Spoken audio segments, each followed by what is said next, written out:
बच्चों, I am Rashmi your maths teacher. I hope आप सब अच्छे होंगे। तो ट्राइंगल्स की आप नेक्स्ट यहाँ पर ट्रिक देखो। अगेन आपकी यहाँ पर ये बीपीटी थ्योरम से ही है। जो बीपीटी थ्योरम में से एक तरह के क्वेश्चन आएंगे वो हम पहली वाली ट्रिक में देख चुके हैं। अब सेकंड टाइप के क्वेश्चन कैसे आएंगे जिसको आप जल्दी से सॉल्व कर सकते हो। तो हम यहाँ क्वेश्चन नंबर 2 की बात कर रहे हैं यहाँ पर। तो ये आप यहाँ देखो, in the given figure if DE parallel है बीसी के। आपको ये साइड इस साइड का पैरेलल दी, मतलब समझ जाओ बीपीटी लगाना है। एडी आपका 9 है, डीबी आपका 4.5 है, एई आपका यहाँ पर 7 सेंटीमीटर है। आपको सीई फाइंड करके दिखाना है। तो अब आप क्या करोगे, लॉन्ग मेथड से आप सोचोगे कि ये इसके पैरेलल है तो यहाँ बीपीटी थ्योरम लगेगी। तो एडी अपॉन डीबी जो होगा वो एई अपॉन ईसी के इक्वल होगा। फिर आप रेशियो में वैल्यू को पुट करोगे, फिर उसको सॉल्व करोगे तो आपको यहाँ पे ईसी की वैल्यू मिलेगी। तो भी आप इसमें 1 से 2 मिनट लगा लोगे इसको सॉल्व करने में। लेकिन अगर आप ट्रिक से अगर देखते हो तो आपने देख लिया कि ये इसके पैरेलल और बीपीटी थ्योरम लग रही है तो ये रेशियो इक्वल होंगे। तो आपको यहाँ कुछ नहीं करना, इसको इसके साथ मल्टीप्लाई करना और इससे डिवाइड कर देना। ये आपका आंसर है। जैसे फिगर देखा, आप देख लो, इसको क्रॉस नीचे वाले को ऊपर से मल्टीप्लाई करना है। 4.5 इंटू 7 डिवाइड बाय 9 कर दो। डेसिमल हटाया, नीचे कितना आ गया, 10 आ गया। 9 के टेबल में ये कैंसिल हो गया, 9 5 जा 45। 5 के टेबल में ये आ गया 2 टाइम। 7/2 आपका यहाँ पे आंसर हो गया। 7/2 को हम हमारा दिया हुआ नहीं है। 7/2 जो होता है वो हमारा किसके इक्वल होता है, 3.5 के। 2 के टेबल में 7 नहीं आता, 3 टाइम 6 आएगा, एक बचेगा, डेसिमल लगाएंगे और ये आंसर लगा। क्या 10 सेकंड ही लगा ना। और देखो ऐसा एक क्वेश्चन और दिखाती हूँ मैं आपको। अब नेक्स्ट क्वेश्चन देखो, क्वेश्चन नंबर 11। ये भी उसी के सिमिलर है बट यहाँ पे आपको चारों वैल्यू दी हुई। तो अब आप इसको कैसे सॉल्व करोगे। तो in figure if DE parallel BC आपको, दैट मींस अगेन ये बीपीटी आपको एक्स की वैल्यू फाइंड करके बताना है। तो लॉन्ग मेथड से करोगे तो आप अगेन यही करोगे कि भाई ये रेशियो आपस में इक्वल होते हैं। फिर आप क्रॉस मल्टीप्लाई करोगे, फिर आप सॉल्व करोगे। तो ये आपका 5 मिनट तो खा ही जाएगा। 5 मिनट या ज़्यादा से ज़्यादा अगर स्पीड में भी करोगे तो 3 मिनट आपके यहाँ पर चले जाएंगे इसको सॉल्व करने में। तो हमें कुछ भी सॉल्व नहीं करना है, हमें सिर्फ यहाँ पे क्या करना है, ये जो वैल्यू आपको दी है, क्योंकि आपको पता है एडी अपॉन डीबी जो होगा वो ए अपॉन ईसी के क्या होगा, यहाँ पर इक्वल होगा। ये चीज तो यहाँ पर होगी। तो आप यहाँ पर 2 पुट करके देखो, क्या 2 पुट करने पर ये रेशियो इक्वल आते हैं, क्या 4 पुट करने पर ये रेशियो इक्वल आते हैं, 5 पे आते हैं या 1 पे आते हैं। तो जब मैं सबसे पहले x की जगह यहाँ पर 2 रख रही हूँ तो ये रेशियो कितना हो जाएगा, ये तो आपका 2 ही रहेगा। और ये आपका यहाँ पर कितना हो जाएगा, x माइनस 2 0 हो जाएगा, यानी 2/0 आ रहा है। और यहाँ पे कितना हो रहा है, इसकी जगह मैंने 2 रखा तो ये 4 आ रहा है, और इसकी जगह 2 रखा तो 2 - 1 1 आ रहा है। तो ये रेशियो तो इक्वल नहीं आ रहे। 2/0 इक्वल टू 4/1 आ रहा, तो ये तो इक्वल नहीं आ रहे। फिर आप नेक्स्ट वैल्यू यहाँ पे रखो, x की जगह में यहाँ पर आप 4 रखते हैं। ये 4 वैल्यू रख के तो फटाफट देख सकते हो ना। 4 रखा तो ये आपका यहाँ पर 4 हो जाएगा, और ये 4 - 2 यहाँ पे 4/2 हो गया।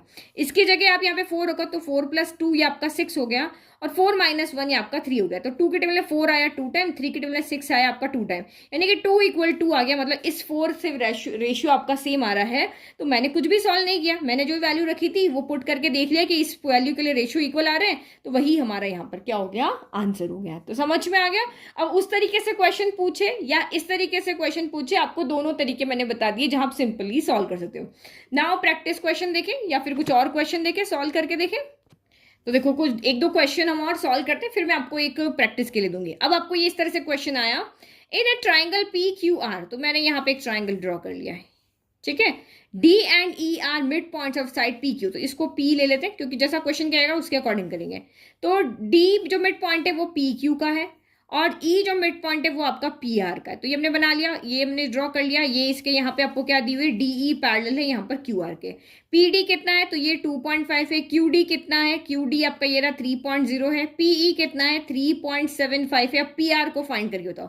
ये पूरा फाइंड करके अब हमें यह बताना है। अब ये क्वेश्चन को थोड़ा सा ट्विस्ट कर दिया। तो पी आर तो हम फाइंड कर लेंगे अगर हम ई आर को लेकर के आ जाए। तो ई आर लाने का तो हमें सिंपल तरीका पता है, इसको इससे मल्टीप्लाई करो और इससे डिवाइड कर दो। तो यही हम करते हैं, 3.0 इंटू 3.75 डिवाइड में इससे कर दिया 2.5। तो इससे हमारा क्या आ जाएगा, ई आर आ जाएगा, और हम इसको सॉल्व कर लेंगे। तो बस अब हम इसको क्या करना है, सॉल्व करना है। तो 3.0 को 3 ही लिख सकते हैं, 3.0 तो 3 होता है ना। तो ये डेसिमल हटाओ, नीचे 100 आ गया। ये डेसिमल हटाओ, ऊपर क्या आ गया, 10 आ गया। एक 0 से एक 0 कैंसिल कर दिया। इसको आप 25 से कैंसिल कर लो, या 5 से कह लोगे, ये 5 टाइम हो गया। ये 5 7 जा 35 होता है, 2 बज गया 25, 5 5 जा 25 हो गया। 5 से ये कैंसिल किया गया इन 1 टाइम, और ये 5 टाइम। तो 15 3 जा कितना हो गया, 45 हो गया। डिवाइड बाय 10 है तो कितना हो गया, 4.5 हो गया। 4.5 और ये ऐड करो तो ये आपका 5 हो गया। इन दोनों को ऐड करें ना, क्योंकि इसने हमें क्या पूछा है, पी आर पूछा है, तो पी आर के लिए इन दोनों को क्या करना पड़ेगा, ऐड करना पड़ेगा। ये हमारा 4.5 आया, तो 5 तो आपका यहाँ पर क्या हो गया, एज इट इज रह गया। 7 प्लस 5 आपका यहाँ पर कितना हो गया, 7 5 था ना, यस। तो 7 प्लस 5 आपका यहाँ पर 12, 12 का 2 हो गया, कैरी 1 हो गया, तो ये आपका यहाँ पर 4 3 और कैरी 1, तो 8.25 हो गया। तो ऑप्शन डी आपका यहाँ पर राइट हो गया। कितना इजीली हमने इसको कर लिया ना। डेसिमल है, इसे थोड़ा सा सोल्यूशन में टाइम लगा, अदरवाइज यहाँ पे इस तरह से लिखना करना सोचना वो भी तो टफ पड़ता। In figure D is parallel to BC, figure आपको गिवन है तो और टाइम कम लगना। अब यहाँ पे क्या करोगे, ये दोनों क्रॉस मल्टीप्लाई होंगे, अभी ये दोनों क्रॉस मल्टीप्लाई हुए थे और ये डिवाइड हुआ था।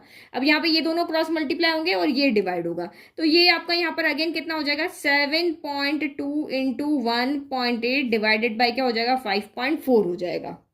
तो ये तो हमारा इजीली देखो सॉल्व हो रहा है। 18 के टेबल में 54 कितने बार आता है, 3 टाइम आता है, तो डेसिमल से तो डेसिमल वैसे ही कैंसिल हो गया।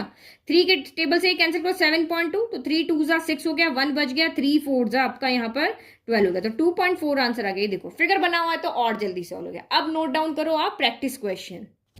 ये जो क्वेश्चन नंबर 18 है ना, ये आपका प्रैक्टिस क्वेश्चन है कि in triangle A B C D and E are points on the sides, figure आप खुद बनाना, A B and A C respectively, such that D E parallel B C, मतलब बीपीटी थ्योरम है।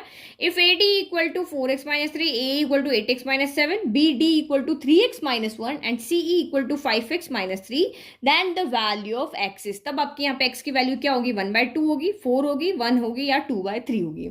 अब next हम यहाँ पे शॉर्ट ट्रिक देखेंगे जो कि हम सॉल्व करेंगे इस तरह के क्वेश्चन के लिए कि इनको कैसे हम जल्दी से सॉल्व कर सकते हैं।